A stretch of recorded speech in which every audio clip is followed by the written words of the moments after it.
I'm looking at this from a judgment standpoint, and when I look at your medication of your children,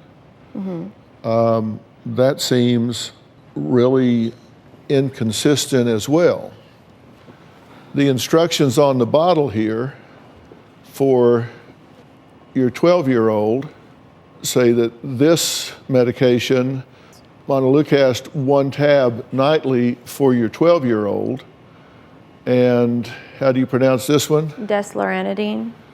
Desloratadine, take 1/2 tab by mouth daily. The 10-year-old, prednisone, take 1.5 tablets as needed for emergency plan only for the 10-year-old. And then you've got over here, you're telling them to give it to the 12-year-old 2.5 every night. The reason he was taking the prednisone is because if he had had an allergic reaction, he starts his emergency protocols. And that is what is listed on his emergency protocols that he follows for several days.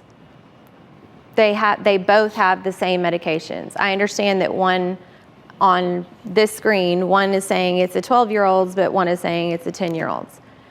But they have the same medicines. And they're prescribed the same medicines. See, this says 1.5 emergency only. Right. And you've upped the dose to 2.5 every night.